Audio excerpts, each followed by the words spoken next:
on social inclusion, human rights, and participatory democracy, together for the exchange of good practices and public policies of the local government in this region of the Latin America and Caribbean region, in order to exchange about our good practices and experience in the region.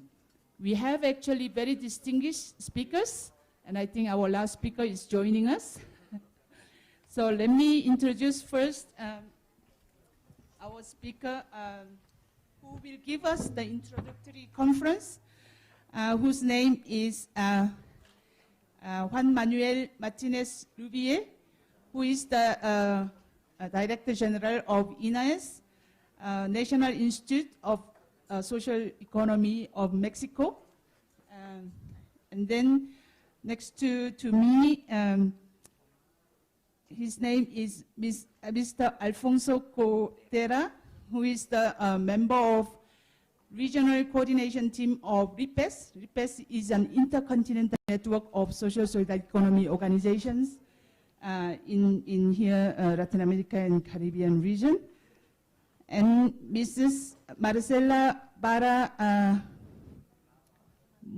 Mateos, she's in Secretariat of Bienestar in the municipality of Puebla, Mexico, in charge of social economy. And then we have Mr. Daniel Aburlo. He is the Director of Social Economy at the municipality of Montevideo, capital city of Uruguay. And then we have Mr. Julio Abraham Chavez Clon. He's the mayor of San Martin de Porres, one of the districts of Lima of Peru. And then our last speaker, Isabel Cruz, who is the Director General of the National Association of Union of Credit for Social Sectors here in Mexico. Since we do not have much time, actually I have asked to all the speakers to speak just for 10 minutes, and we are trying to save at least about 10 or 15 minutes at the end of this section for the exchange with publics, with participants in terms of the questions and response. I hope that we can manage, and I ask for the cooperation of all our speakers to respect your time given for 10 minutes, so we could save a little bit of time of interaction with the participants. So let me invite now our magistral conference speaker, Mr. Juan Manuel Martinez Rubier, Director General of INAES. Buenos días, tardes más bien. Me da muchísimo gusto estar aquí en este primer evento en que el GICEF colabora con una instancia de desarrollo local pleno en territorio del Gobierno de México. Entonces, muchísimas gracias, Laurence, y muchísimas gracias a todos los compañeros que estamos. Bueno, venía preparado para más tiempo, pero lo que el cliente pida. No sé si alguien me ayuda con… perfecto, ¿o tenemos un cosito? No, perfecto.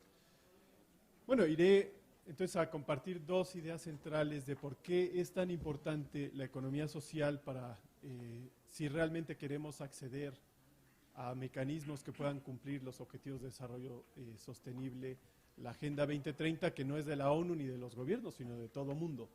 El punto de partida es, y registro el tiempo, el tema de la desigualdad.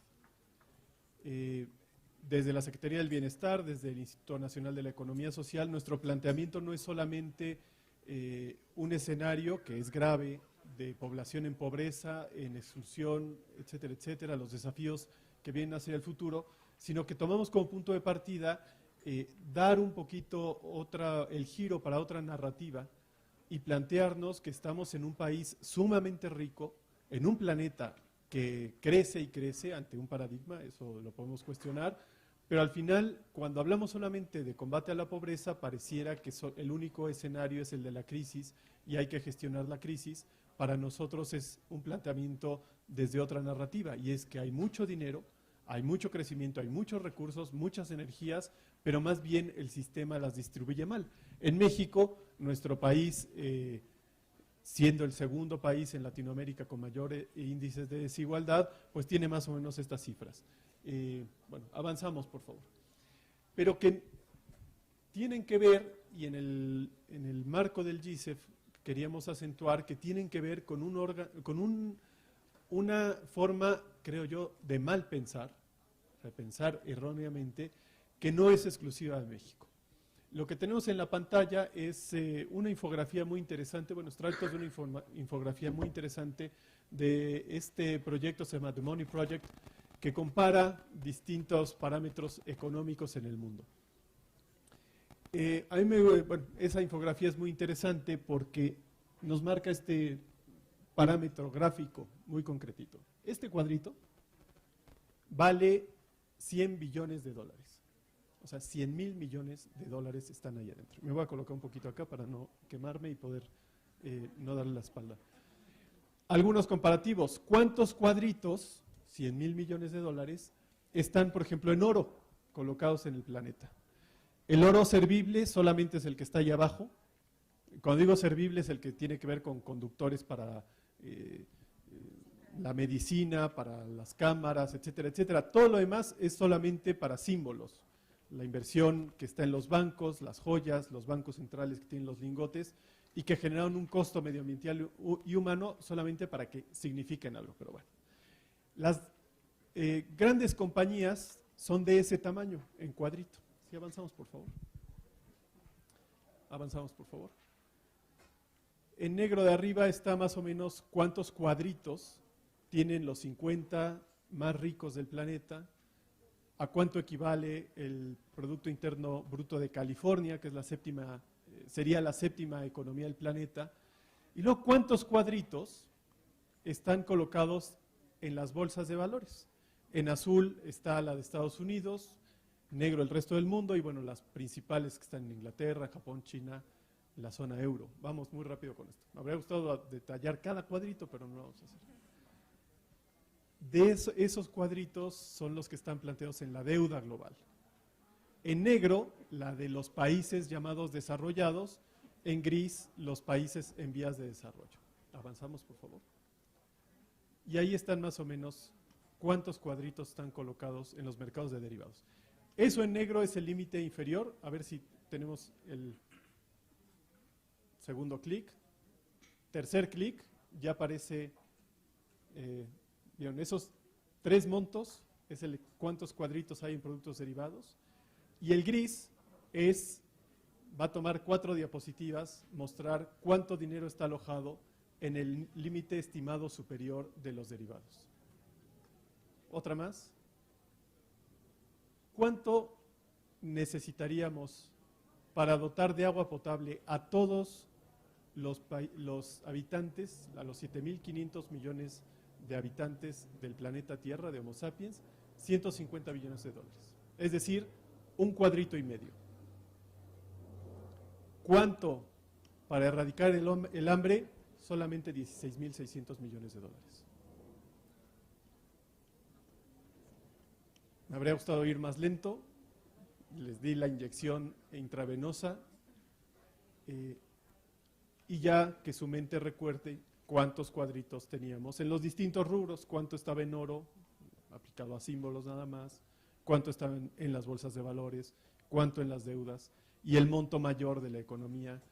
La financiarización de la economía ha llevado a que en los productos derivados, los mercados financieros, tengamos la brutalidad de 4 diapositivas de cuadritos, cuando solamente es necesario 1.5 cuadritos para que todo el mundo tengamos agua limpia y de calidad, como lo marca uno de los objetivos de los ODS. No se trata de cortarnos las venas, es solamente tener un parámetro de por qué nos parece que el discurso solamente de pobreza, el discurso de la mitigación de acciones, etcétera, es corto. Creo que es más amplio cuando hablamos de lo que sí está disponible. Avanzamos, por favor. Bueno, ya teníamos aquí justamente el objetivo sexto, el del saneamiento de aguas, estaría complementado solamente con 1.5 cuadritos. Avanzamos, por favor. Para nosotros es muy importante los ODS y la referencia que hacemos es, lo decía Mohammad Yunus cuando vino el 17 de junio aquí a la Ciudad de México a abrir la mesa intersecretarial, intergubernamental para el cumplimiento de los ODS en México, y nos planteaba, si queremos cumplir los ODS en México, con el sistema económico y social que tenemos hoy en el planeta Tierra, no lo vamos a lograr, olvidémoslo. Entonces, ¿qué sistema sí? Me gustaría responder de inmediato que es la economía social. Creo que no es tan inmediata la respuesta, pero sí creo que hay elementos donde la economía social tiene mucho de qué distinguirse. Primero, que lo que tiene en común los ODS y la economía social es que lo que está en el centro es la persona. En los ODS tenemos estos tres ejes grandes: poner fin a la pobreza, luchar contra la desigualdad y la injusticia, y hacer frente al cambio climático global. Me parece que los tres resumen eso. En el centro está la persona, y nosotros nos preguntamos, ¿cómo se lograrían los ODS? Bueno, ya dije la respuesta, que es negativa, pero desde un sistema donde no está en el centro la persona, donde lo más importante es la acumulación de capitales y que los macroindicadores, etcétera, no se toquen, los grandes mercados no se toquen. Eso no es tener en el centro a la persona. ¿Cómo va a ser compatible el discurso de los ODS con unas prácticas que tienen que ver con cosas que no son de las personas? Bueno, nuestra respuesta es que tenemos que ir a una profundización en la democratización de la economía. Por favor. La economía social, bueno, ya no veremos el videíto que tenemos en el INAES, porque si no me va a comer 3 minutos. Pero lo que busca es la consolidación del bienestar. Avanzamos, por favor. Bueno, tiene todos estos recursos. Avanzamos, por favor. Avanzamos una más. Una más, para que ya, con eso estamos. El principio básico de la economía social es que coloquemos las variables de la generación de la riqueza, yo digo, en el orden correcto.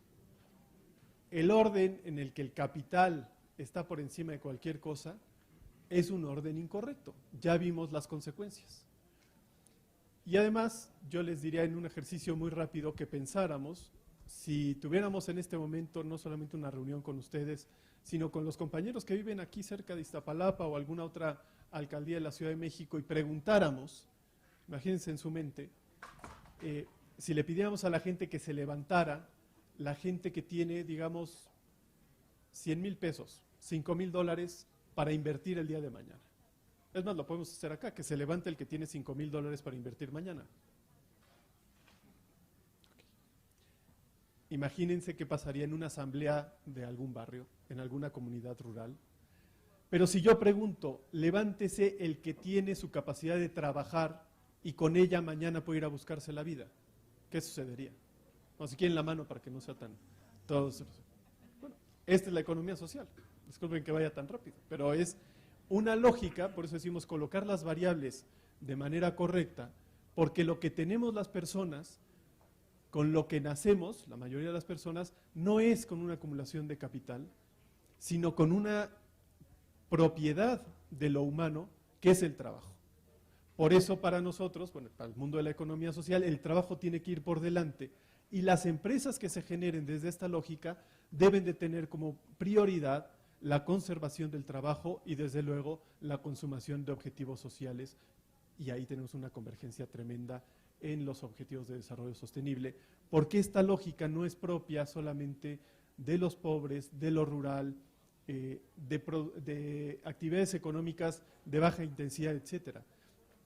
Ahora lo vamos a ver un poco los volúmenes de la economía social, cómo nos demuestra que podemos estar absolutamente en cualquier transacción humana que tenga el intercambio de satisfactores para las necesidades humanas. Ahí podemos aplicar la lógica de economía social. Parte del discurso dominante, que decía que se había acabado habíamos llegado al fin de la historia en 1989, cuando las ideologías azul y roja se habían acabado, etcétera, y que solamente había que avanzar hacia la liberalización de todas las economías, pues parte de su discurso nos invisibiliza que hay otras alternativas. Estas diapositivas marcan pues ya una contradicción a ese discurso. Existe el Monitor Cooperativo Internacional, ahí está la fuente abajo, que desde el 2014 ha medido el comportamiento de más o menos unas 2.600 cooperativas en el planeta, en combinación con un centro de investigaciones en Trento, que estuvimos Laurence y yo hace poquito, Eurixe y la Alianza Cooperativa Internacional, midieron esas 2.600 cooperativas y se centraron en 300. 300 que facturan cuando menos $100 millones al año. El conjunto de esas 300 nos da ese numerito que a lo mejor no ven, 2 millones de dólares. ¿Cuánto es eso? Pues el equivalente más o menos al Producto Interno Bruto de la India, que es la séptima economía del planeta. Solamente 300 cooperativas. Desde luego, el mundo de la economía social es mucho más grande. Ese estudio está comprobado centavo por centavo, pero en el mundo de la economía social, diríamos, por inferencia, cuando menos, y eso es una aproximación muy baja, cuando menos producimos el doble. Si fuese el doble, estaríamos cerca de la economía japonesa, que es la tercera economía. No quiero profundizar más en eso, pero lo que quiero plantear es que el mundo de la economía social, que ha sido invisibilizado, que se ha dicho, bueno, pero es que en lo que toman decisiones, es que, ¿cómo? Bueno, es una mentira que sea pequeño, que sea marginal y que sea, digamos, simple en cuanto a el rubro de acciones que tienen. Más bien es muy sofisticado, puede participar de todas esas actividades que están ahí en la pantalla y forman un cuerpo económico y social tremendamente fuerte. Y en el lenguaje del discurso dominante también le compite. Nosotros tenemos más puestos de trabajo y más dinero que todas las transnacionales juntas. No se dice mucho, pero lo planteo aquí como un índice de confianza de que por ahí puede ir el asunto. Por favor. En México tenemos una oportunidad muy importante porque con todo y las reformas neoliberales que se han tenido en los últimos 30 años, el país sigue siendo mayormente de propiedad social. ¿Cuál es el dato que nos lo corrobora? Que cuando menos el 53% del territorio nacional está, la propiedad es bajo las fórmulas de ejidos o de comunidades. Ahí adentro está el 80% de la biodiversidad y además tenemos un sector, bueno, lo digo muy rápido, ahí están contenidos unos 61,000 organismos del sector social de la economía y un sector financiero sumamente importante con más de 8 millones de socios dentro de cooperativas de ahorro y préstamos reguladas por la Comisión Nacional Bancaria de Valores y otro tanto, algunos dicen 5 millones, eso todavía no lo podemos comprobar, en cooperativas, digamos, de orden básico, que todavía no han accedido al tipo de regulaciones de la Comisión. Podríamos hablar, creo con certeza, que cuando menos tenemos 10 millones de socios en las cooperativas de ahorro y préstamo con unos activos de cuando menos 160,000 millones de pesos que pueden ser una palanca de desarrollo local sumamente potente. Por favor, si avanzamos. Y bueno, consideramos que en el eje de esta charla, la economía social es capaz de aglutinar las dinámicas que han planteado los ODS desde sus dimensiones de desarrollo sostenible. Primero, porque tiene la participación de las personas, porque tiene que ver con una búsqueda de lo equitativo, porque tiene que ver con una sustentabilidad económica, es decir, no es solamente un movimiento social, con respeto a todos los movimientos sociales, pero tiene en el centro también generar utilidades económicas para que podamos entonces tener un reparto y poder efectivamente amainar el tema de la desigualdad. Y desde luego, queremos nosotros, cuando las decisiones se toman en más de una cabeza, y sobre todo una cabeza que no tiene solamente objetivos económicos, como lo hacen las grandes decisiones de las grandes corporaciones en búsqueda de solamente objetivos económicos, pues entonces esas decisiones pueden mirar también lo que pasa en el territorio en todos los sentidos, de violencia, suministro de satisfactores de necesidades y también la cuestión de medioambiental para hacer que los productos y servicios que se generen a través de estos tipos de entidades de economía social estén preservando el medio ambiente. Si avanzamos, por favor. Bueno, ya es la última. Miren, me apuré. Ustedes me dejan, cada cosa se lo pude haber dicho en una hora, pero tuve que condensar. Al final, pues creo que mis compañeros podrán complementar con sus experiencias cómo estas variables operativizadas en el territorio efectivamente nos generan un valor muy importante que va de camino a la ciudadanía, que es la democracia económica. En nuestro país tuvimos un logro importantísimo el 1 de julio del 2018, donde la ciudadanía, a través de la democracia política, dio un avance tremendamente fuerte. Ahora nos toca sustentar esa democracia política en una democracia económica, porque si no la podemos, esa idea de que las decisiones son de todos, no se lleva a lo más cotidiano de la vida, que es dónde muevo la satisfacción de mis necesidades, de ahorro, de consumo, de producción. Si no lo llevamos a eso, difícilmente podremos mantener una democracia política de largo plazo. Por eso para nosotros es tan importante el fomento del sector, por eso hay estrategias del Gobierno de la República para seguirlo fortaleciendo. El libro del presidente López Obrador sobre la economía moral va por ahí, cómo desdoblarnos y cambiar el paradigma de una economía competitiva basada en esa generación casi de carrera loca por ver cómo se abaratan más las cosas, cómo se dan más ventajas competitivas para los capitales extranjeros, etcétera, etcétera, cómo darle la vuelta a hacer una economía colaborativa basada en la solidaridad y donde la persona esté en el centro. Con eso creemos nosotros que contribuiremos fuertemente a los objetivos de la Agenda 2030. Pues me callo. Muchísimas gracias. Thank you very much, Juan Manuel Martinez. Let's give him a big round of applause. I think that he has put us in a perspective that how actually this growing inequality in the world, which is so, incredible I mean, in terms of these squares and all those graphs, which shows very clearly that what is the reality of inequality and the gap of rich and poor in this world, and what could be the role and mission of social solidarity economy. I think that probably in many countries where the social solidarity economy is seen as the economy of poor people or for the poor people, I think his introductory conference has put us in a perspective of what we are going to share now. Since we are a little bit behind of time, that I would like to invite immediately our next speaker, but before to do that, let me introduce myself because I think I didn't say my name. My name is Laurence Kwak. I'm the General Secretary of the Global Social Economy Forum. I think the Global Social Economy Forum is very unknown network in this region of Latin America and Caribbean region, but the Global Social Economy Forum is an international network of local government and social solidarity economy organizations and enterprise working together for the co-creation of public policies, especially to respond to the more inclusive and sustainable development. And we will share a little bit more about what we are doing probably also in this afternoon section at 6 o'clock. But especially the Global Social Economy Forum is organizing a biannual global forum of all stakeholders who are promoting social solidarity economy, including national federal government, but especially local governments with the social economy organizations and enterprise every 2 years in rotation of our continent in order to share of our good experience and especially innovative practices and public policies.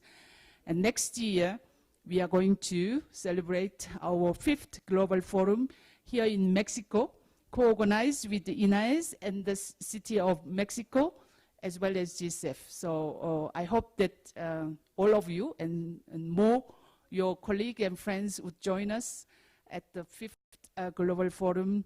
And I would like to invite our next speaker, Mr. Alfonso Cotera.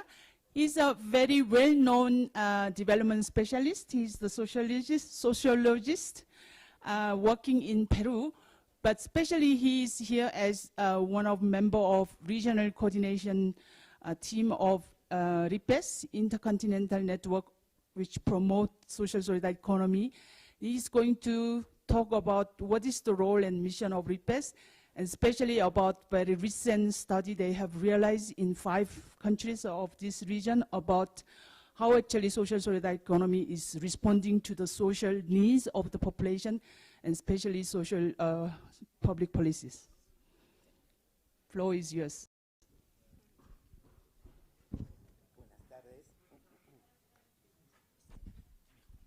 Buenas tardes y muchas gracias por la invitación a Inés, a Yesef y por la presencia de todos ustedes para compartir.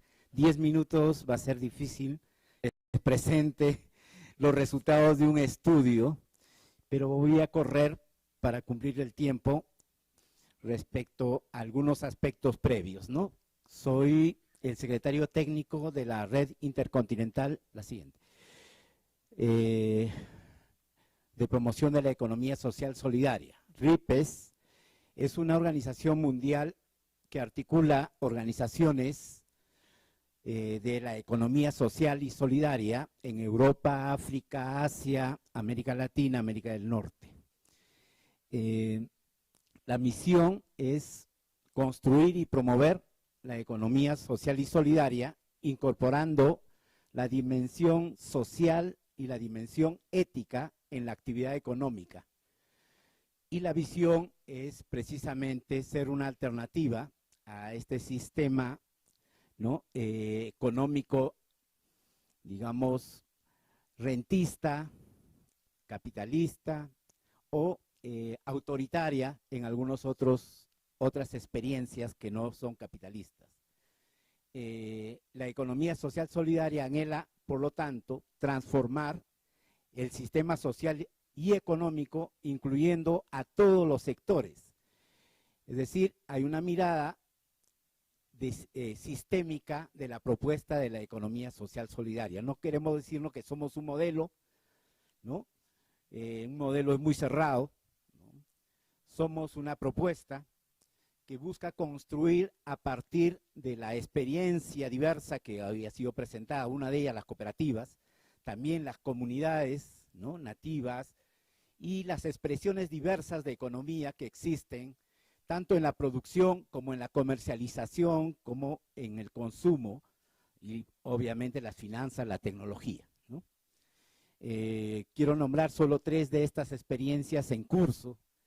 Las finanzas solidarias son una de ellas, el comercio justo o comunitario, ¿no? y la producción sostenible y sustentable para el planeta. La siguiente, por favor. El contexto del estudio se da en un ambiente, un panorama de incertidumbre, ¿no?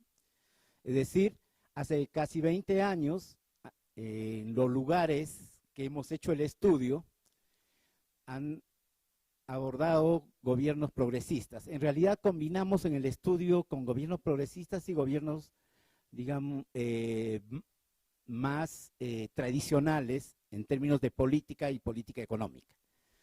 ¿Ya? El estudio comprende 5 países, Brasil es uno de ellos, Ecuador, Bolivia. En esos 3 países han habido gobiernos progresistas y los otros 2 países, República Dominicana y Perú, que es de donde yo vengo, bueno, no se ha dado ese proceso político que hoy están viviendo aquí en México, ¿no? Y que ojalá dé resultados positivos. La siguiente, por favor. El enfoque del estudio es el enfoque que adopta RIPES, que nace el año 97, allá en Lima, ¿no? Donde, voy a pasar rápido esto, la economía solidaria para nosotros es la cooperación, el compartir, la acción colectiva, que coloca, como ya se ha dicho, al ser humano como centro de desarrollo económico y social, pero al ser humano en su relación con la naturaleza, ¿no? Para no caer en un antropocentrismo. Perdón. Implica, por lo tanto, un proyecto económico, político y social que conlleva a hacer otra manera de hacer política y de hacer actividad económica, ¿no?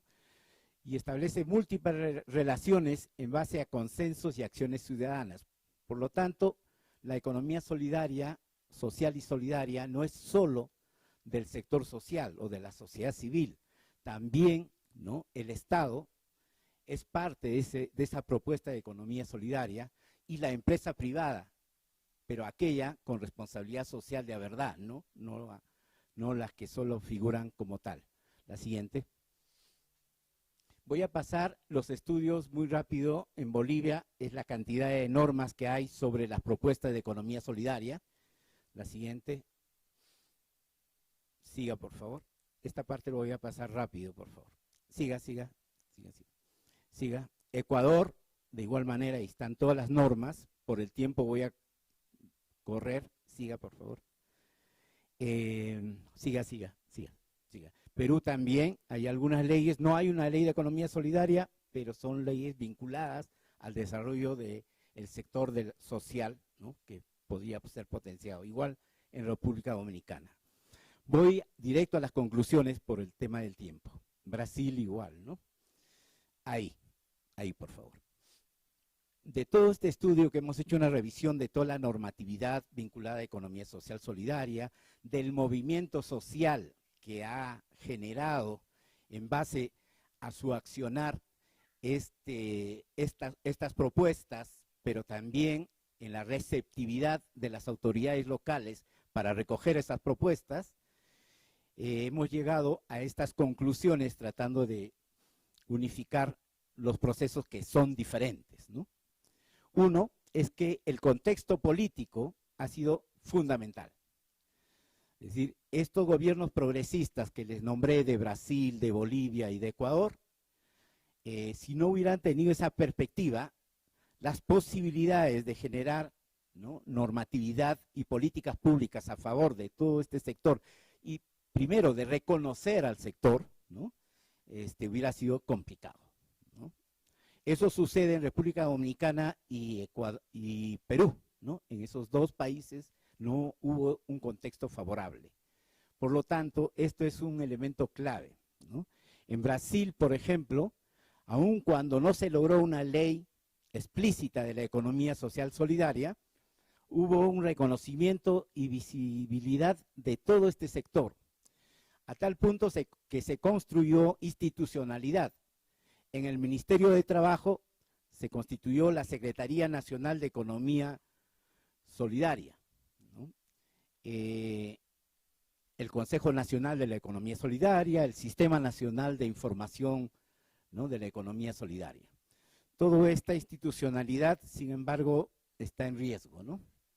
Por lo pronto, ya cerraron, ya no existe la Secretaría, la SENAES, que es la Secretaría, incluso el Ministerio de Trabajo tampoco existe ya, entonces hay un franco retroceso ahí. En el Ecuador, la Constitución reconoce el sistema económico que es social y solidario, ¿no? En Ecuador asumen desde la Constitución como sistema, no solo como un sector, ¿no?, a la economía social solidaria. Y posibilitó, por lo tanto, ejecutar programas, proyectos diversos. Tienen el Instituto de Economía Popular Solidario, el Sistema de Economía Popular Solidario también, el Consejo Nacional de las Finanzas Populares, Solidarias, etcétera, ¿no? Hoy están preocupados los compañeros del Movimiento de Economía Solidaria porque como que hay un estancamiento en lo que son las políticas directas a estos sectores. Ha crecido en base a estas políticas el sector, pero hoy hay un estancamiento y una incertidumbre, ¿no? En Bolivia, la nueva Constitución del 2006 y el Plan Nacional de Desarrollo para el Vivir Bien ha propuesto un modelo de economía plural, reconociendo aparte la economía pública, privada, ¿no?, a la economía social y a la economía comunitaria.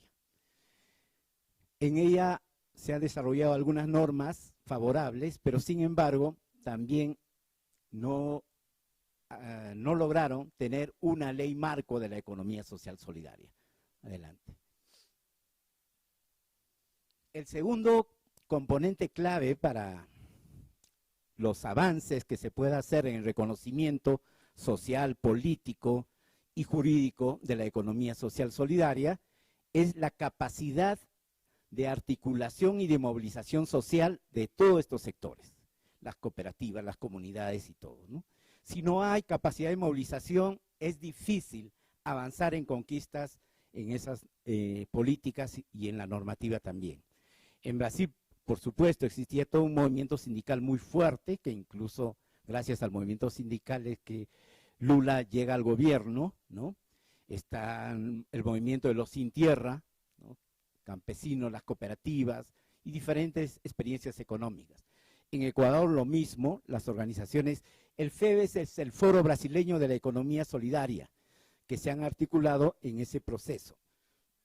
En el Ecuador, movimiento indígena, las experiencias agroecológicas, todos son fundamentales, y ahora están agrupadas en el MESES, el Movimiento de Economía Social Solidaria del Ecuador. En Bolivia, igual, las organizaciones económicas y comunitarias populares hoy están articuladas en el Movimiento de Economía Solidaria y Comercio Justo de Brasil y en la plataforma, de Bolivia, Plataforma Nacional de Economía Solidaria. En Perú y en República Dominicana existen redes de organizaciones también, pero bueno, el impacto no ha sido fuerte como ya les mencionaba. La tercera conclusión que llegamos en el estudio es la relación clientelista que se da entre los gobiernos y algunas organizaciones, que debilita el proceso, ¿no? Porque claro, ya no hay una relación democrática, y esto se ha visto tanto en Bolivia, en parte en el Ecuador, ¿no? Y algo en Brasil, ¿no? Entonces, pero es muy fuerte, ha sido muy fuerte en Bolivia, que a tal punto que el movimiento de economía solidaria y comunitaria y popular tuvieron procesos de confrontación por intervención del Estado, ¿no? A organizaciones que ya existían buscaron hacer paralelismo. Entonces, eso, claro, por el clientelismo político, debilite más directas, han sido más efectivas en términos de generar el fortalecimiento del movimiento de economía solidaria, de la producción local, agroecológica, del comercio, etcétera, aun cuando no han contado con la normatividad que hubiera potenciado mucho más esos procesos, ¿no? La siguiente. El sexto es el proceso de reconocimiento efectivo y transformador de la economía para democratizar esas relaciones económicas. Ese proceso es lento y hay que saberlo, hay que conocerlo, no es de la noche a la mañana que se cambia un sistema, ¿no? Y menos en el que nos encontramos ahora en América Latina. Pero este proceso se da en una correlación de fuerzas, o sea, es una lucha de poder. Y si desde la política o los que están en la ejecución de políticas con las organizaciones sociales tuvieran un embicamiento, ¿no? De consenso, de apoyo mutuo, se potenciaría, pero no se da necesariamente así, y eso es lo que hemos encontrado en el estudio, ¿no? A pesar de que existe un discurso en estos dos países, principalmente Bolivia y activista, ¿no? Sigue siendo primario exportador y no ha permitido un cambio sustancial en la economía. El octavo es que, y el mino, que es el reto, la perspectiva, ¿no? Tanto de la economía social solidaria como entre el Estado y la sociedad. No va a haber salida solo desde el aspecto de la sociedad o solo desde el Estado, ¿no?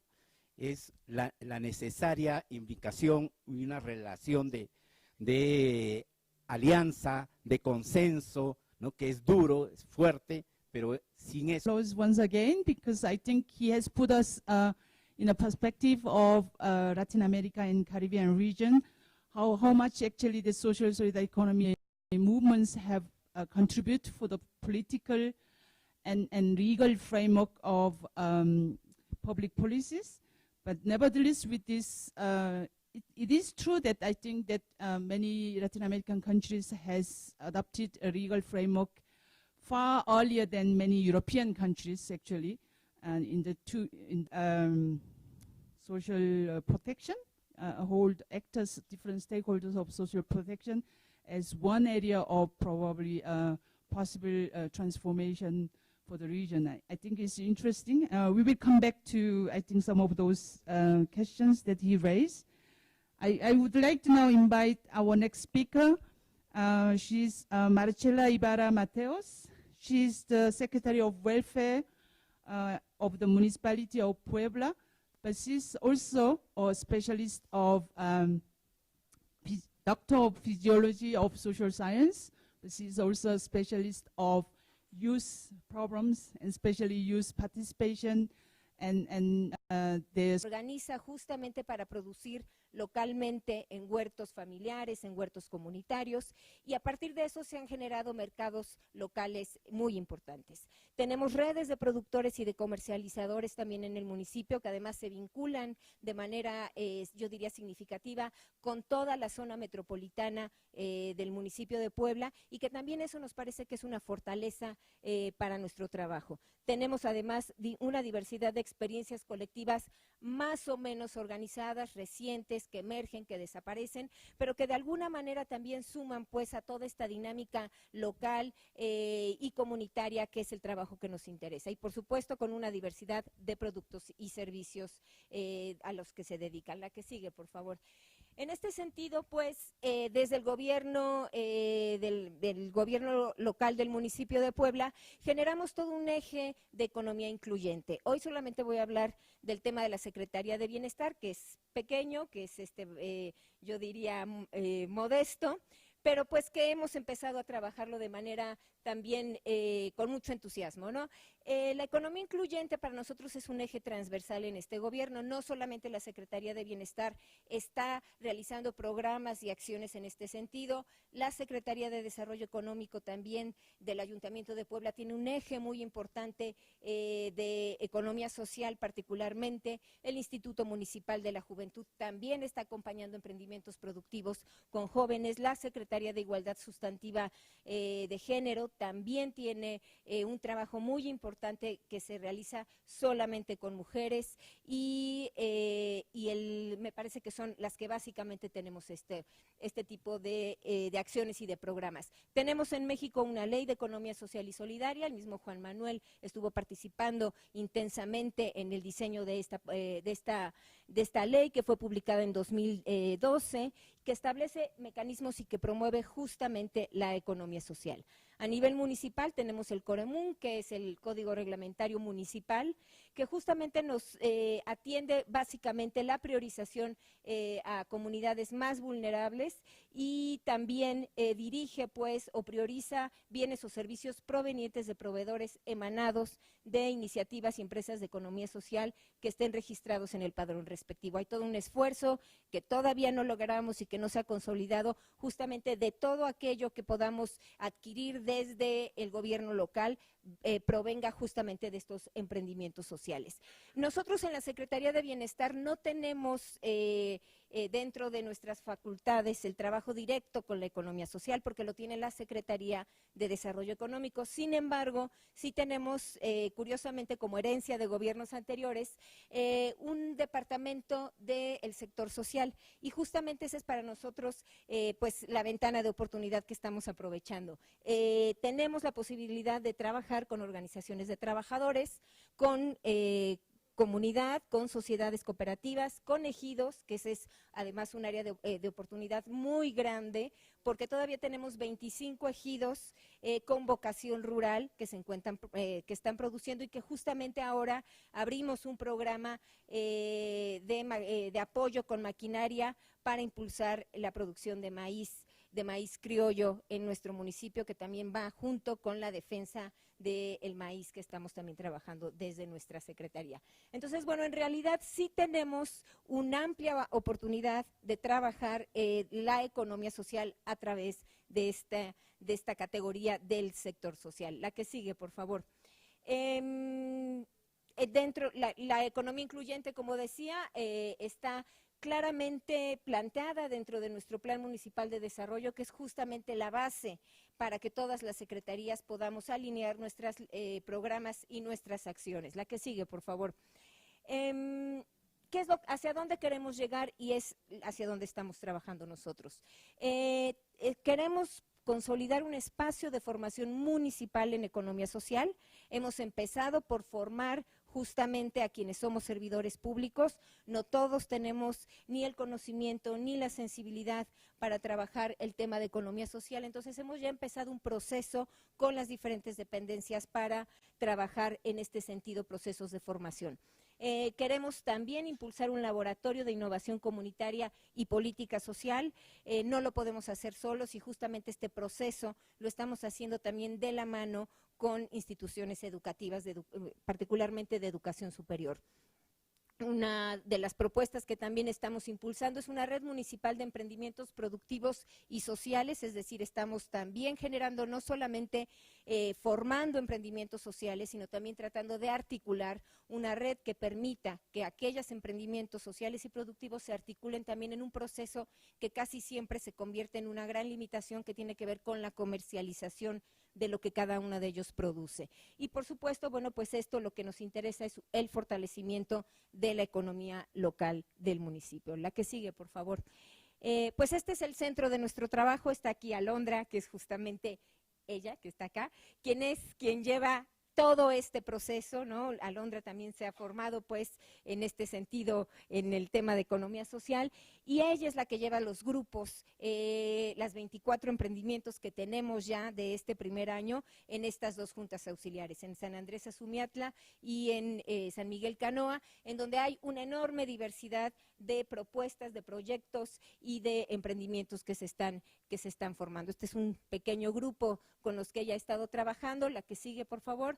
Y este pues es parte del programa y de las líneas de acción que nosotros tenemos. Nosotros propusimos para este Plan Municipal de Desarrollo un programa que se llama Derecho al Bienestar Social con Inclusión y Equidad, que forma parte de la Secretaría de Bienestar y que justamente nos interesa la creación y el fortalecimiento de emprendimientos sociales y productivos y sobre todo que tengan este enfoque de inclusión, de igualdad entre géneros y de generaciones. Estos son tres grandes ejes transversales que nosotros estamos también manejando dentro de nuestro Plan Municipal de Desarrollo. La que sigue, por favor.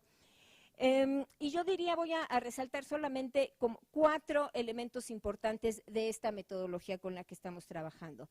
Decidimos incorporar algo que viene más bien pues de la sociología cualitativa o del trabajo participativo, que tiene que ver justo con los diagnósticos participativos. Estamos trabajando con los emprendimientos sociales y productivos, con la gente que forma parte de estos grupos en la identificación de problemáticas y en la generación de alternativas. Para nosotros iniciar este proceso de economía social no solamente se queda en el emprendimiento, que eso ya es algo muy importante, sino que también lo que queremos es que la gente se vaya formando en un diagnóstico y en una reflexión participativa que se suma además a otros procesos participativos que tenemos también en el ayuntamiento. En la mañana hablábamos de presupuesto participativo, que es también uno de los grandes programas que tenemos.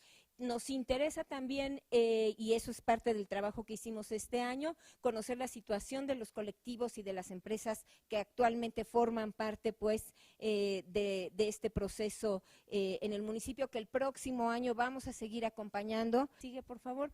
Bueno, pues también parte de este mismo proceso en algunas otras juntas auxiliares, y creo que así es todo. Bueno, finalmente diría yo que no estamos trabajando solos, estamos trabajando también de la mano de los diferentes niveles de gobierno, estamos trabajando con el INAES, estamos trabajando con la Universidad Iberoamericana, estamos trabajando también con DEPAC.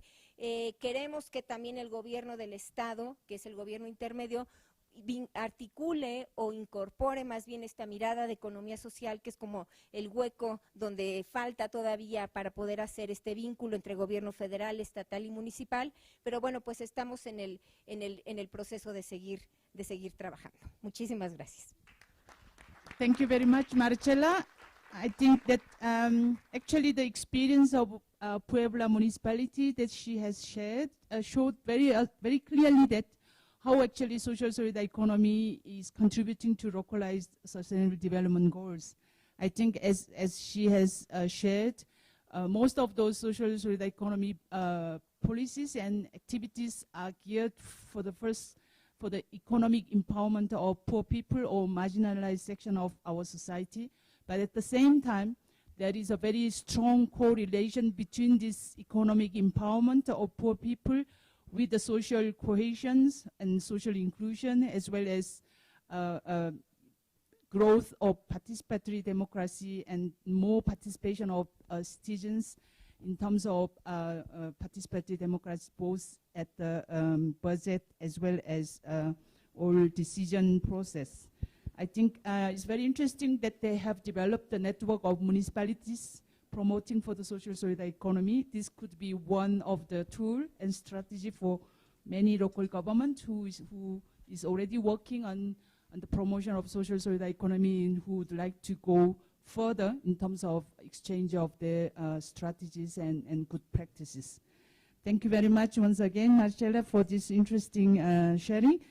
Let me invite our next speaker, who is from Uruguay, Daniel Arbulo, who is the Director of Social Solidarity Economy Department at the Municipality of Montevideo since 2015.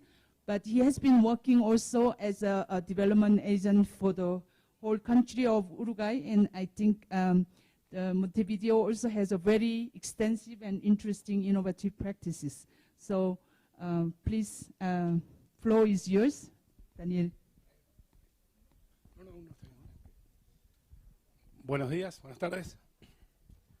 Voy a ser breve por pedido de la organización y seguramente por pedido de ustedes que saben que está el almuerzo a unos metros de acá. Mi nombre es Daniel Arbulo, soy de Montevideo, Uruguay. Me encanta venir a México y ver los cambios que están, bueno, tuvimos un problema técnico, que están habiendo en el país. Vamos a presentarle desde la experiencia de Montevideo la visión que nosotros tenemos de la economía social como una estrategia innovadora en el desarrollo para alcanzar los objetivos de desarrollo sostenible. En realidad hay un problema de edición nuestro. Había una primera pregunta que le queríamos hacer, o una primera reflexión que le queríamos invitar, que era esta cuestión del mercado como un asignador de forma eficiente de los recursos. La frase la pueden escribir como ustedes quieran. Siempre va a venir alguien que le va a decir el mercado es el mejor asignador de recursos. Inmediatamente pueden buscar en cualquier análisis y van a encontrarse con esta experiencia en América Latina. Esa es una forma eficiente de asignar recursos, porque en América Latina tenemos el 30% de pobres. En este día, decenas de miles de niños no tienen que comer, y en este día, en todo el mundo, millones de niños no tienen que comer. Siguiente. Los países encontraron algunas alternativas. Primero les pido que miren el esquema que todos conocemos de los Objetivos de Desarrollo Sostenible. Y acá hay algunos objetivos y algunas metas que son interesantes. Una meta es el hambre cero. Y volviendo a la diapositiva anterior, alguien podría defender en esta lógica del mercado como asignador eficiente de recursos, podría decir, bueno, en realidad nosotros tenemos en porcentaje menos pobres y menos personas pobres que otras etapas del desarrollo de la humanidad. Eso es cierto, pero también es cierto que como nunca la humanidad tiene la capacidad de producir bienes y servicios para que nadie esté fuera de estos objetivos. Lo presentaba hoy el director y me parece que es sumamente interesante eso. Hay una definición racional, política, económica y social de excluir a decenas de miles de personas, a millones de personas. Y hay otras decisiones también racionales que tienen que ver con encontrar alternativas para incluir. Si bien la economía social y solidaria no es en sí misma una política social, en nuestro caso, nuestra Secretaría es parte de una división de políticas sociales, es cierto que es una alternativa muy interesante, entre otras cosas porque las acciones de la economía social se basan en responsabilidad, en ayuda mutua, en honestidad, en igualdad, en democracia, en solidaridad, en equidad, en esto que decían antes, en encontrar en la persona el centro de las actividades. Seguimos. La pública de fomento de la economía social para nosotros necesariamente participativa. Ustedes pueden, como ningún, voy a decir algo capaz que para un tuit, como ningún sector, la economía social y solidaria necesita de política pública cogestionada y participativa. Uno puede decir, y además con los involucrados, uno puede decir medio ambiente. Bueno, hay ministros de medio ambiente que están o forman parte, en cualquier país del mundo, de grandes empresas contaminadoras de nuestros ríos.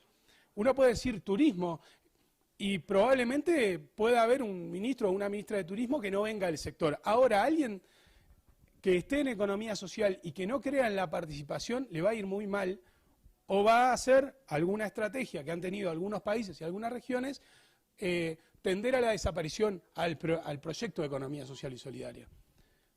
La cogestión como un elemento de sostenibilidad de los programas. Yo vengo de un país que acaba de cambiar su signo político a nivel nacional. La experiencia que tenemos en Montevideo, la Secretaría, la unidad, con el movimiento cooperativo, y decíamos, bueno, ¿dónde queremos que estén las cooperativas? ¿Dónde están las cooperativas? Construcción, no te sale menos de $1.600.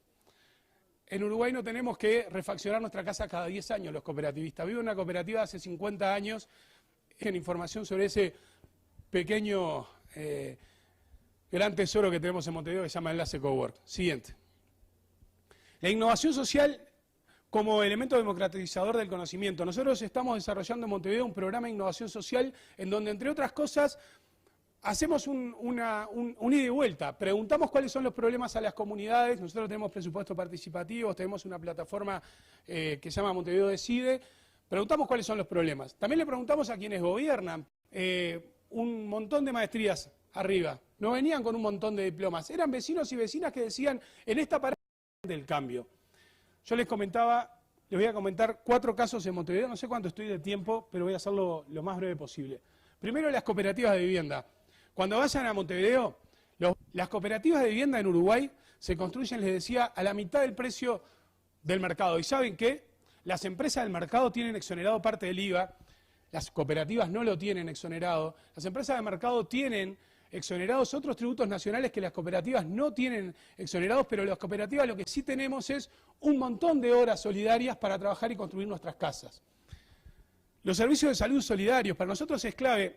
Ahora estamos en un debate respecto a las personas que sufren cataratas. En Uruguay, hasta hace 15 años, tener cataratas era imposible, era asegurarse la ceguera hasta el resto de tu vida. Nosotros hicimos algunos convenios, se desarrolló un hospital de ojos y hoy día, pasados 15 años, hay 90.000 personas, se hizo de lo público, esto no es cooperativo, hay 90.000 personas que volvieron a ver. Antes tenían que pagar y si eras pobre no tenías acceso.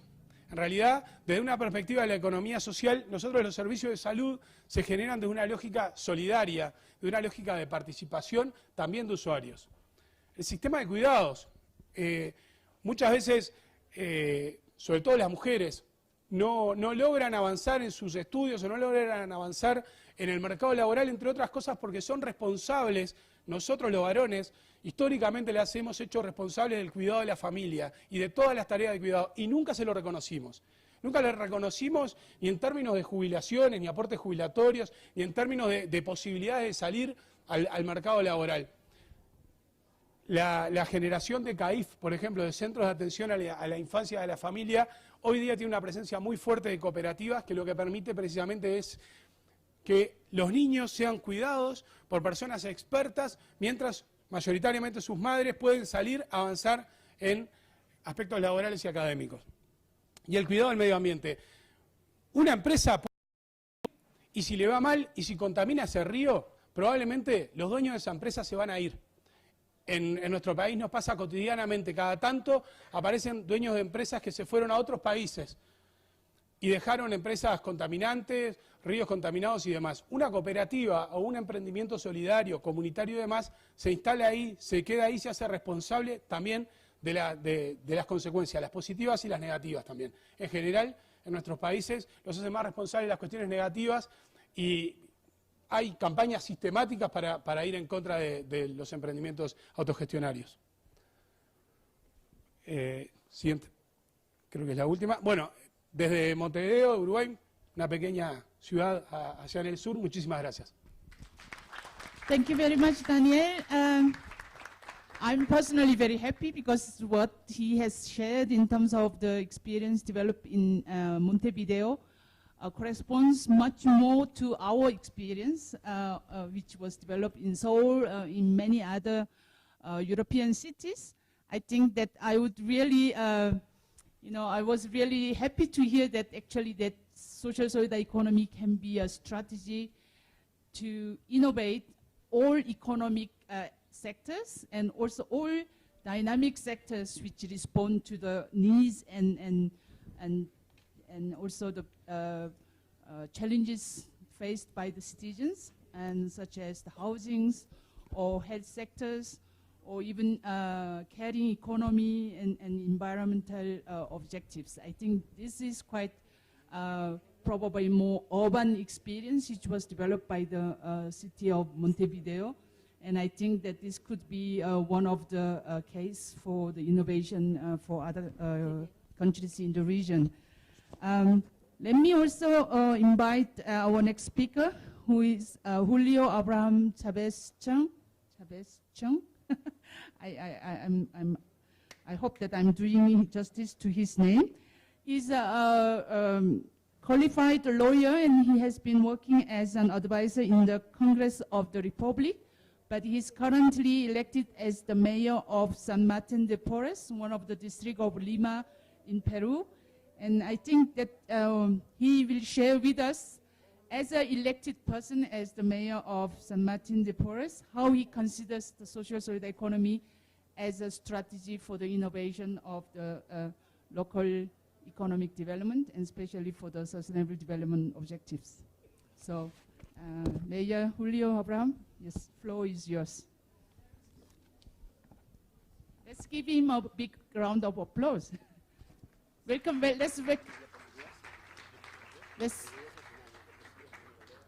he's going to use also the PPT. We are a little bit behind of time, but I think.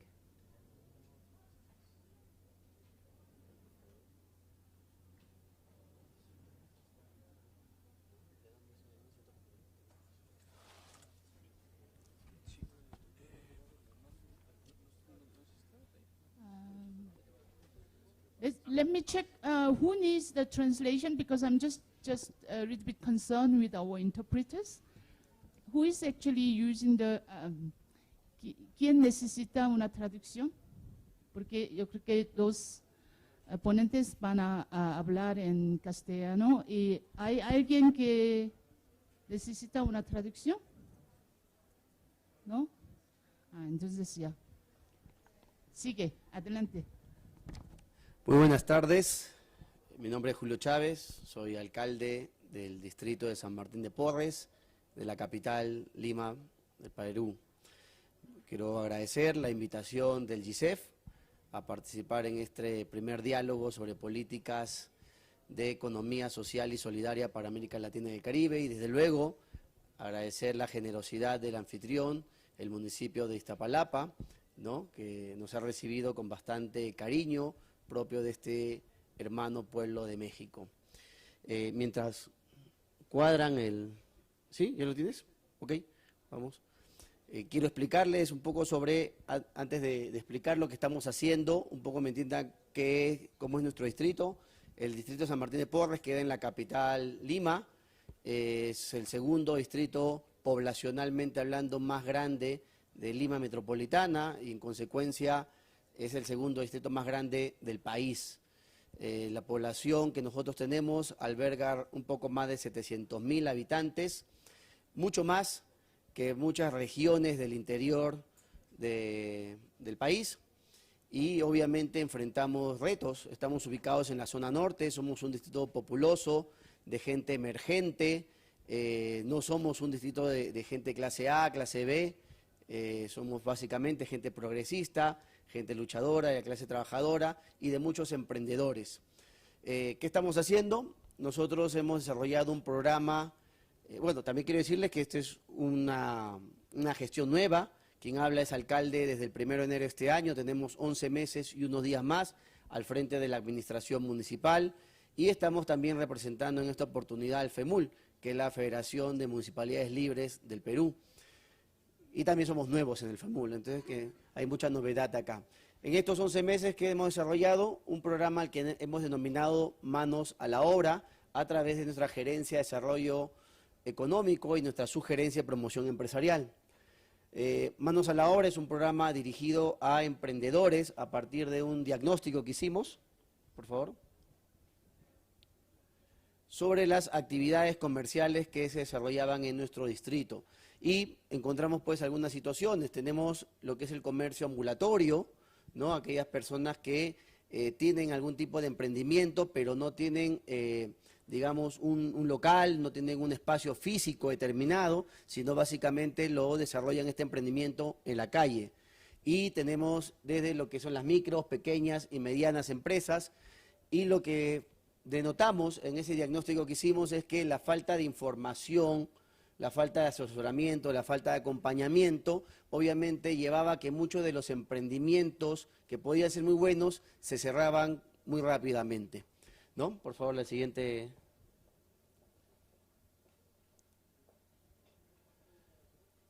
Según datos del Instituto Nacional de Estadística del país, básicamente del año 2018, tenemos que se crearon 70.547 empresas, se dieron de baja 45.052 y hay un avance del 29.8% del mismo periodo.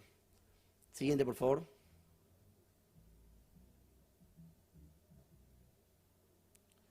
Ahí ustedes podrán ver un cuadro comparativo básicamente del porcentaje de empresas que se dieron de baja.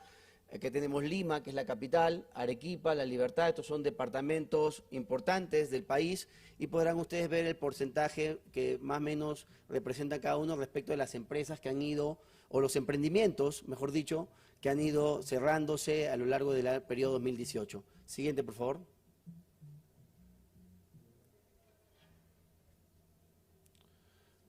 Bueno, a partir de eso, nosotros hemos buscado, de alguna manera, la posibilidad de formalizar este tipo de emprendimientos, ¿no? Porque, obviamente, este problema de la baja de estos emprendimientos se debe a la falta de acompañamiento que sirva de apoyo en los proyectos que tienen estos pequeños empresarios. Siguiente, por favor. Básicamente nosotros nos desarrollamos como desde la mirada local, porque los problemas de empleo, subempleo, son problemas básicamente que lo administra el gobierno central, pero desde la mirada local, en este caso el gobierno municipal, ¿qué podemos hacer? Justamente promover desarrollo local a través de este programa que creamos denominado Manos a la Obra. ¿Y qué hace Manos a la Obra en la gestión municipal que yo dirijo? Básicamente hemos desarrollado 4 líneas. Hemos desarrollado una escuela de empresarios, en esta escuela de empresarios desarrollamos todas las semanas unos talleres denominados miércoles empresariales y capacitamos a emprendedores desde la persona que puede vender golosinas, que puede vender jugos o cualquier otra actividad pequeña que a veces no está dentro de los discursos del gobierno o de los políticos, pero básicamente existen y son mayoritarios. Entonces, todos los miércoles desarrollamos los miércoles empresariales, tenemos talleres productivos, ¿no? Como una segunda línea donde formamos y capacitamos para que algunas personas puedan desarrollar ciertas actividades manuales, formarse en ciertas actividades manuales para a partir de ello desarrollar sus propios emprendimientos, ferias que justamente en un segundo piso ya de este proceso, justamente los asociamos y ofertamos las ferias y en este caso el gobierno local se vuelve promotor de todas estas creaciones humanas que ellos pueden dar y los programas de emprendimiento. Siguiente, por favor. Aquí tienen lo que hablaba en principio, la Escuela de Empresarios, la iniciamos desde enero de este año, son conferencias totalmente gratuitas promovidas por la administración municipal todos los miércoles en el auditorio de la municipalidad y hasta hoy hemos logrado tener 8.855 personas beneficiadas, es decir, son 8.855 emprendedores que se han capacitado a través de este programa municipal. Siguiente, por favor. Bueno, tenemos cierto acompañamiento, en este caso del PNUD, ¿no? Que nos apoya justamente en la articulación con algunas instituciones públicas y privadas. Siguiente. Esa es una imagen de los talleres que todos los miércoles realizamos en la Municipalidad de San Martín de Porres. Siguiente, por favor. Esas son más imágenes.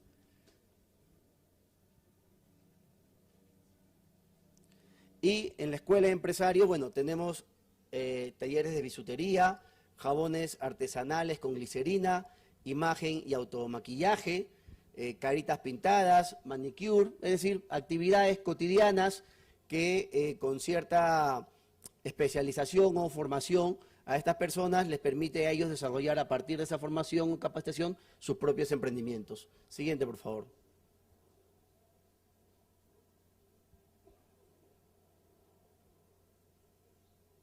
Estos talleres han beneficiado hasta el día de hoy a un total de 400 personas. Siguiente, por favor. Ahí podrán ustedes tener imágenes de los talleres que realizamos nosotros en la municipalidad.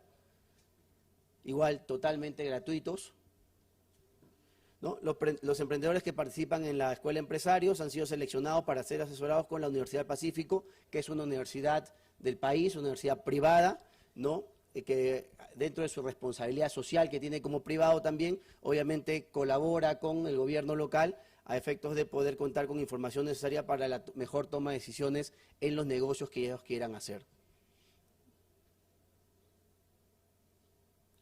Hemos beneficiado a 7 empresas en ese rubro.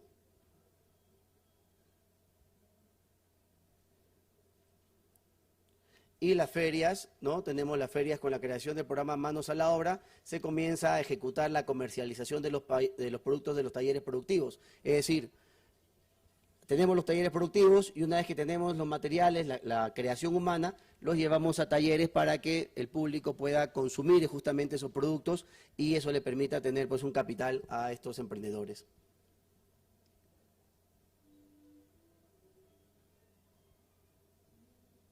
Ahí ustedes tienen imágenes.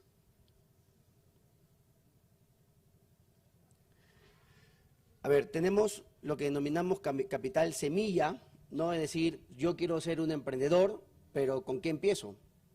Necesito un capital, por más mínimo que este sea, pero necesito un capital. Entonces, nosotros incentivamos el emprendimiento y buscamos que estos emprendedores puedan acceder a un financiamiento para que cuenten con un pequeño capital a partir del cual puedan hacer realidad su emprendimiento. Gracias al apoyo del PNUD hemos podido nosotros favorecer a 70 personas y a esas 70 personas justamente ya en estos días, en diciembre, se le está asignando 3.000 soles, que es más o menos $900, ¿no? A cada uno para que con ese financiamiento ellos puedan iniciar su emprendimiento. Siguiente, por favor. Sí, ese, ajá. ¿Ok? El programa Manos a la Obra busca la equidad con los emprendedores y las empresas, es decir, buscamos que nuestros emprendedores tengan un trato igualitario en la participación justamente del mercado, ¿no? De la comunidad y crear sinergia entre todas. Siguiente, por favor.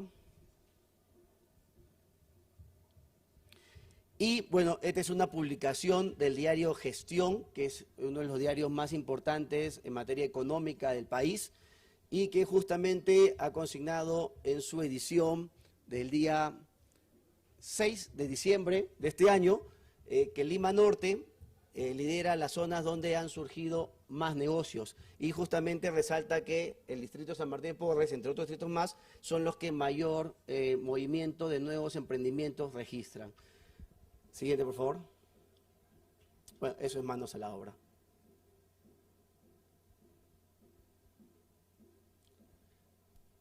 Bien, yo quiero comentarles que nosotros hemos desarrollado este programa Manos a la Obra sin conocer un poco los esfuerzos que se vienen haciendo desde el GICEF para promover lo que es la economía social y solidaria en América Latina y el Caribe y otros países del mundo, pero cuando recibimos la invitación y nos enteramos de los esfuerzos del GICEF, nos dimos cuenta que nosotros estamos ya trabajando este tipo de esfuerzos y creo que va de la mano con lo que se ha dicho esta tarde acá. Solamente para cerrar un tema de corte ideológico, mi partido es un partido de centro, no es un partido de izquierdas ni de derechas, y como partido de centro nosotros promovemos lo que se denomina economía social de mercado, y de hecho es la economía que hoy día está regida en nuestra constitución política. Y economía social de mercado es decir que nosotros aceptamos el mercado, creo que todo el mundo quiere el mercado, pero que el Estado no debe ser simplemente un observador, sino tiene que intervenir para corregir algunas anomalías o algunos desperfectos que tiene justamente ese mercado y hacerlo más equilibrado y justo cada vez. Muchas gracias, que Dios lo bendiga. Muchísimas gracias al señor Julio Abraham Chávez Chiang, al alcalde de San Martín de Porres. Yo creo que como estamos un poco en retraso del tiempo, sin ningún comentario, que quiere invitar nuestro último orador de esa mesa, que ella es Isabel Cruz, es una especialista en inclusión financiera y desarrollo territorial. Ella trabaja como directora general de Asociación Mexicana de Uniones de Crédito del Sector Social, que está trabajando en más de 17 estados de México en temas de su apoyo a la inclusión financiera, pero también a desarrollo rural de territorio. Y ella tiene más que 25 años de experiencias. Este tema es muy importante para las organizaciones de economía social solidaria y también para los gobiernos locales que trabajan con las organizaciones, empresas de economía social solidaria. Entonces vamos a invitar a Isabel Cruz a compartir sus experiencias y su conocimiento con nosotros. Tiene su palabra. Muy buenas tardes. En primer lugar, agradecer a Laurence la invitación para participar en este foro, reencontrándome con colegas de economía social que hemos intercambiado en distintos momentos a nivel internacional. Yo quiero hablar sobre un tema, a diferencia de mis colegas, no vengo de ningún gobierno local, sino de sociedad civil organizada.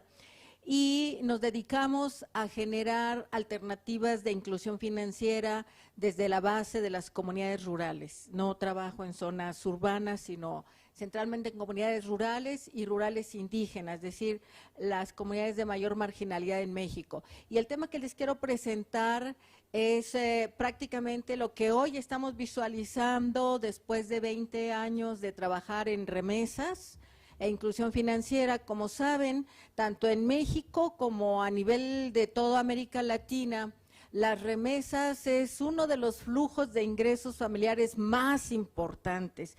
En muchos casos, lamentablemente, el más importante aún que el empleo local. Y poco se ha trabajado el tema de estos flujos de dinero tan fuertes que hay en todo nuestro continente, particularmente en México y Centroamérica, que México es el cuarto país, el cuarto corredor mundial en número de transferencias, y esta transferencia se da por un sistema muy moderno, con muchas tecnologías que contrastan con la absoluta falta de inclusión financiera en comunidades de origen de la migración. Con el nuevo gobierno, el tema de la migración ha tomado otro giro, menos de derechos humanos y de aspectos legales de la migración, y mucho más enfocado a tratar de generar desde comunidades de origen una solución a la migración. Por eso es importante lo que hemos hecho organizaciones de la sociedad civil a lo largo de 20 años, a contracorriente de todo, cuando todo el mundo piensa que la inclusión financiera es o una tarjeta en un cajero automático o acceso a un crédito. Y nadie o muy poca gente ha tomado importancia de lo que significa construir instituciones como soluciones de largo plazo e instituciones basadas en el ahorro. Hace un rato, en la presentación de Juan Manuel, habló del sistema de ahorro crédito popular de México, que hoy tiene bancarizados a casi 12 millones de personas después de 20 años de que tenemos una ley. Hemos llegado tarde en el concierto internacional de la inclusión financiera. Alemania tiene más de 200 años, Francia tiene más de 200 años también, España tiene más de 100, Canadá tiene más de 120. Es decir, nosotros tenemos 20 años apenas en que los organismos de ahorro y crédito tienen un espacio legal reconocido, porque antes las iniciativas pues eran clandestinas, es decir, se hacían ahorro, pero pequeños grupos que no estaban reconocidos en el sistema financiero. Hoy que estamos reconocidos en el sistema financiero, están pasando cosas impresionantes a nivel de lo que puede ser la iniciativa local. Y básicamente lo que quiero llamar la atención es cómo las remesas nos sirven para empoderar a las comunidades de origen. Esta gráfica resume 20 años de iniciativas de bancarización de remesas que iniciamos en el año 2001, creando modelos de microbancos en la Mixteca de Oaxaca y después en Guerrero y después en Michoacán, y poco a poco fuimos usando las remesas como un mecanismo de flujo de dinero para acelerar el ahorro que se capta en sociedades de ahorro crédito local. Y hoy tenemos un pequeño sistema de 25 sociedades, muchas de ellas en zonas de migración, pero lo más importante es entender la lógica tanto de los migrantes que están en Estados Unidos como de los receptores de remesas. Hace un rato se decía que economía social es poner en el centro a las personas. Nosotros estamos poniendo en el centro a la familia, a la comunidad migrante, es decir, no solamente a la persona, a los territorios de migración. Y después de 20 años, que aquí hay distintas experiencias, llegamos a la conclusión, este es un pequeño resumen, que un sistema de microbancos rurales basados en el ahorro, propiedad de la comunidad, propiedad de las comunidades, es posible construirlo.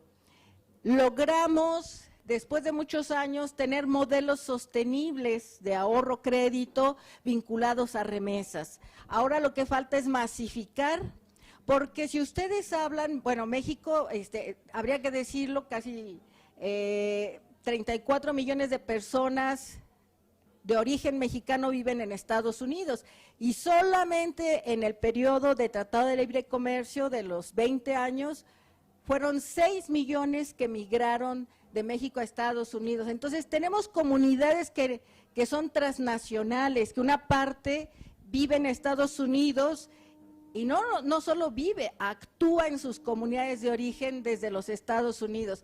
Pero la mayoría de los migrantes que envían remesas son indocumentados. Los migrantes que ya están asentados, que ya están formalizados, que ya tienen inclusión financiera, reducen el envío de remesas. Entonces, ¿qué podemos hacer con las remesas? Después de estos antecedentes, les voy a plantear son 3 cosas básicas que es lo que estamos haciendo hoy. Siguiente, por favor.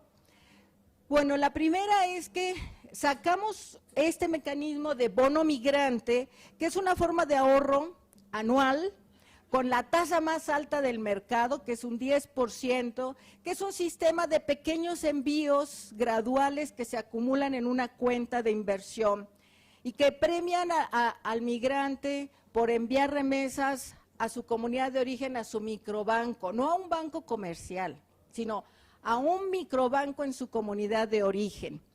Los migrantes tienen un incentivo por crear, o tienen muchos incentivos, por crear un patrimonio propio.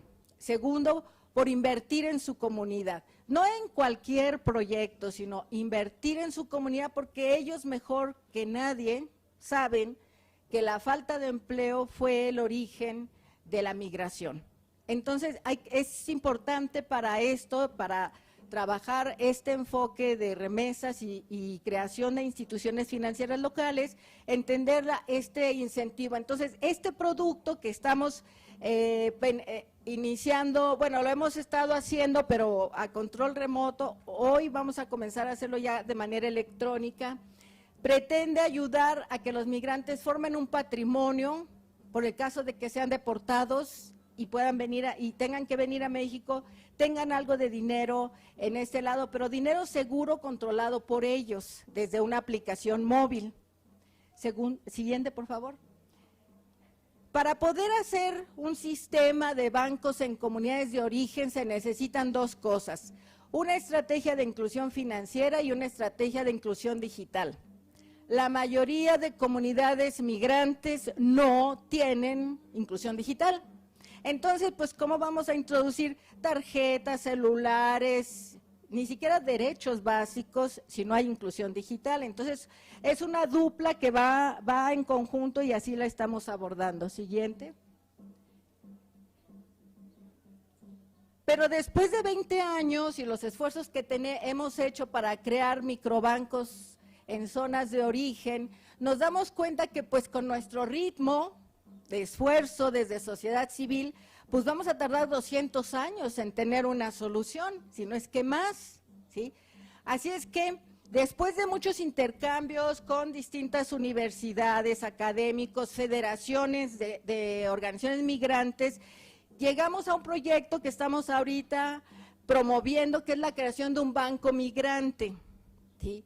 Un banco donde los accionistas sean los migrantes en los Estados Unidos y del lado mexicano los socios sean sofincos o cooperativas de comunidades de origen, y que este banco sea el encargado de apoyar la creación de más microbancos en comunidades de origen.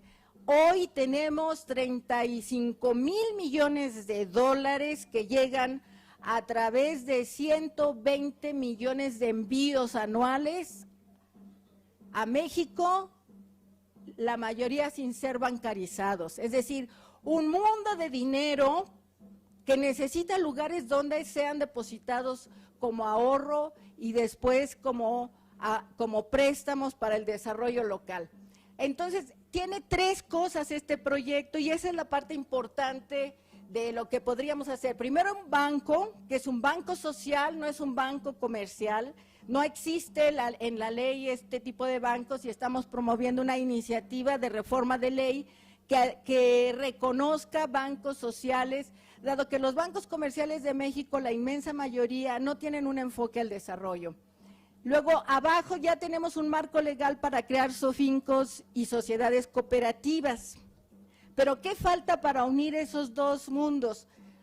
Lo que nosotros llamamos switch social, es decir, una plataforma tecnológica que nos permita hacer interoperables celulares, tarjetas, para usar la tecnología y que el migrante pueda, bajando una aplicación en los Estados Unidos, enviar dinero a su cuenta de ahorro en su microbanco de comunidad.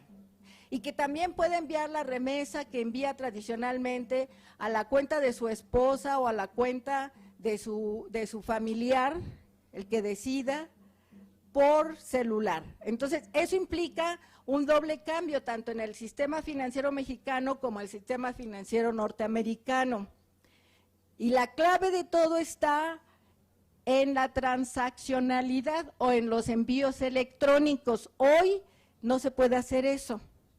Y si se puede hacer, se está haciendo ya de manera limitada, pero los costos son altos, las comisiones son altas. Entonces tenemos que democratizar el sistema financiero mediante la creación de esta plataforma tecnológica, que es el switch social, que tiene un costo en tecnología, no estoy hablando de la empresa, empleados, sino solo la tecnología, tiene un costo de 15 millones de dólares. Que no es realmente gran cosa. Necesitamos construir un banco migrante para los migrantes de los Estados Unidos y para las organizaciones de ahorro crédito en comunidades de origen. Masificar el bono migrante en las sociedades cooperativas que hoy existen o en las sociedades financieras comunitarias, porque necesitamos premiar a nuestros paisanos y además permitirles la creación de un patrimonio. Y por último, la creación del switch social, que es un sistema para que podamos entrar al mundo de las tecnologías fintech basadas en comunidad rural. Obviamente, si no hay inclusión digital, pues ni la plataforma, ni el envío de remesas, ni los microbancos se van a poder construir. Así es que el tema de inclusión digital viene a ser como el paso número 1 a través del cual podemos avanzar con esta estrategia. Y eso es lo que estamos haciendo. Podemos conversar a la hora de la comida sobre este proyecto. Gracias. Muchísimas gracias a Isabel. Mire, yo creo que, no sé si ustedes se sientan como yo, hemos tenido un panel muy rico con las experiencias muy diversas, diferentes, desde la perspectiva global a lo local y con unas prácticas muy innovadoras. Pero estamos muy en retraso en temas de la gestión del tiempo, pero para mí, desde ayer, como estamos en el Congreso del Observatorio Internacional de Democracia Participativa, para terminar esa sección sin tener un pequeño tiempo de diálogo y debate con los participantes, me parece como una práctica no tan valoroso y armoniza con el principio de democracia participativa. Entonces, no sé si ustedes quisieran tener 10 minutos más para poner algunas cuestiones o clarificaciones a los ponentes. Podemos consagrar 10 minutos más. No sé, sí, ¿ya? Yo creo que como ahora no necesitamos la traducción, me parece que hay nadie que necesita una traducción, entonces yo voy a decir a los intérpretes que ustedes pueden liberarse y descansarse, pero vamos a tener más o menos como 10 y 15 minutos para las cuestiones y respuestas, ¿no? Ya, Armando. Yo logré silenciar el ruido de abajo, pero aquí no, ahí ya no hay nada que hacer. Bueno, muchas gracias, creo que fue muy interesante. Lamento haber llegado un poquito tarde. Quería hacer 3 observaciones. Una, al señor Alfonso. Yo creo que hay una cosa interesante en su presentación en términos de provocación, que entender también los tiempos políticos para que la economía social y solidaria pueda instalarse, ¿cierto? Y por eso creo que en la evaluación de la experiencia en curso y algunas ya truncadas, habría que tomar eso en cuenta, o sea, porque a veces me parece que la evaluación fue un poco lapidaria, así de, y ya no, y yo no estoy muy de acuerdo con eso. Hay pensar un poco en continuidad y rupturas que este tipo de proceso histórico tiene, porque la verdad estamos hablando, si es en serio la economía social y solidaria, un proyecto contrahegemónico, y en eso estamos, bueno, necesitamos tiempo y poder para hacerlo, ¿no? Sobre el tema de Puebla, yo quería hacerle una provocación, la verdad, porque a mí me parece que discutir de forma transformadora el marco general de la... Y ahí entra ese tema de la financiarización, ¿no? Porque es interesante, las finanzas son parte intrínseca de la economía, pero hoy vivimos un capitalismo financiero que nos impone desde las finanzas la lógica económica. Y cuando se trata de revirar eso y decir, no, primero, reintroducir la economía en la vida social. Segundo, organizar esta economía, reintroducir en la vida social para que ella ordene el sentido de la finanza. Y me parece extraordinario lo que ustedes proponen, es muy potente además. Entonces, cuando uno va en dirección a este debate más amplio, en que no es solo crear y las marchas y contramarchas, porque yo creo que la reacción contra la economía social y solidaria, el caso brasilero, de entrada eliminaron la Secretaría Nacional y eliminaron el Ministerio de Trabajo, ¿cierto? ¿Por qué? Porque lo que tenía de alguna forma era una amenaza a la hegemonía neoliberal, por menor que sea, eso me parece la violencia de la contrarrespuesta a eso muestra la potencia histórica que eso tiene. Pero nosotros no podemos traicionarnos desde adentro, tenemos que dar más potencia discursiva. Gracias, Armando, pero yo creo que con este comentario de Armando podemos pedir un comentario de los ponentes, pero si hay 1 o 2 preguntas a los ponentes, vamos a tomar y pasamos el micrófono a los ponentes. ¿Hay unas cuestiones? ¿No? En este caso voy a pedir al panel para hacer un pequeño comentario de conclusión. Sí, empezamos a mi amigo de Juan Manuel. Bueno, un poco en lo que usted planteó en la exposición que hicimos, partíamos de eso, ¿no? De la brutalidad. Nosotros estamos en las consultas para los proyectos prioritarios del presidente y en Oaxaca, donde se está construyendo, se está proponiendo el proyecto transoceánico, vamos con las... ¿Nos pueden ayudar con un apoyito para una máquina de resina, etcétera, etcétera? Con todo respeto, extendiendo la mano, ¿no? Para ver si podía bajar un fondo. Y digo con todo respeto. Pero después de la planta, el señor venía a pedirle al señor funcionario que veía hacia arriba, que me veía a mí, pero que yo no debo de ser ese, de las agendas políticas, más allá de las ideologías que vengan o vayan, el día en que podamos fortalecer a las personas del sector social de la economía en una nueva narrativa. Al sistema, no solo, ¿no?, a acciones concretas, parte de la economía, porque la economía solidaria tiene un enfoque integral, es el aspecto social, el aspecto político, el aspecto ético, todo está imbricado, ¿no?, en la acción de la economía solidaria. Entonces son procesos larguísimos. Hablamos de economía solidaria como concepto de hace 3 décadas, o sea, desde el 80 prácticamente, pero la experiencia de la economía solidaria existe históricamente, las comunidades, los ejidos, etcétera, etcétera, vienen de mucho tiempo atrás. Solo que estamos en conflicto permanente entre, ¿no?, avanzar, retroceder, y ese retroceso se debe a políticas públicas, económicas, ¿no?, a enfoques predominantes, y nuestra crítica desde la economía solidaria es que no es solo un tema del capitalismo neoliberal, lo fue también, ¿no?, del llamado socialismo, es decir, no se enfoca en las relaciones económicas, sociales que hay que transformar, sino en la propiedad de los medios. Entonces, cuando cambia la propiedad de los medios, pasa de ser del capitalista, ¿no?, al Estado, y pasa de ser finalmente al funcionario público, ¿no?, del Estado, y entonces no hay ninguna transformación. Por eso es que se revierte como se revierten las cosas. Mi crítica, es cierto, es bastante lapidaria del estudio, fue muy rápido, solo para señalar dónde están los problemas. No he señalado dónde están los avances, ¿no?, las fortalezas de ese proceso. En 10 minutos prioricé lo anterior, porque creo que si no miramos los errores, ¿no?, si no miramos dónde están los problemas, no vamos a lograr salidas reales. Y una de las cosas que nos decía, por ejemplo, cuando todavía estaba vivo Fidel, ¿no?, cuando una vez estuvimos una charla de esta naturaleza, ¿no?, y entonces nos dijo, lo mejor que podemos hacer es recibir críticas y no halagos, adulanzas, para poder avanzar en la revolución. Entonces eso, hay que hacer las críticas correctas, constructivas, pero si no las señalamos, si ubicamos todo como si fuera un éxito y todo lo demás, sería un grave error.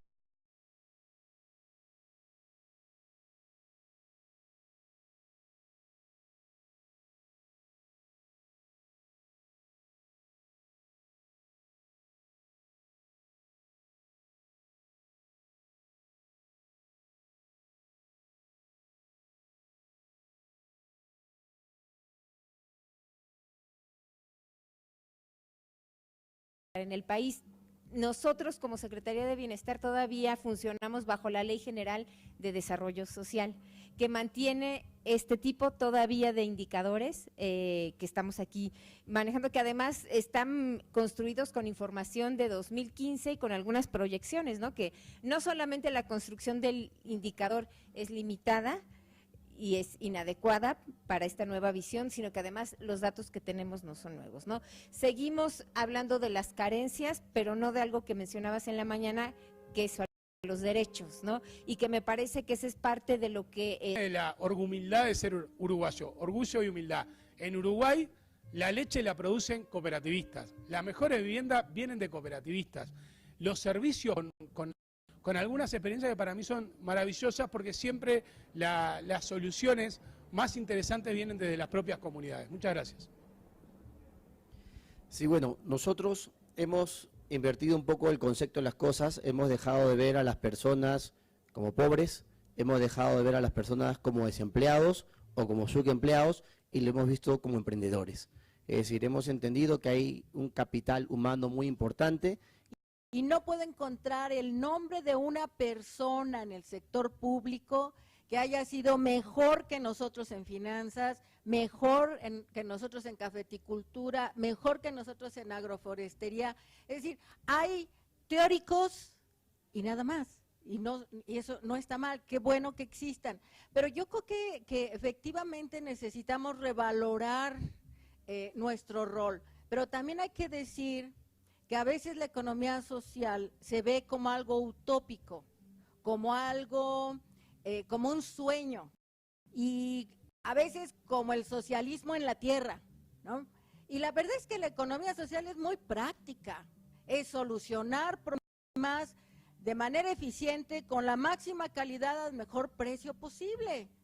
Y eso es una clave de la democracia participativa, no solamente en el sector económico y democracia participativa. CGLU pensaba que sería muy importante a construir esa alianza entre el sector de economía social solidaria con otros actores de la democracia participativa en la región y además con los gobiernos locales, ¿no? Parece que le agradezco mucho por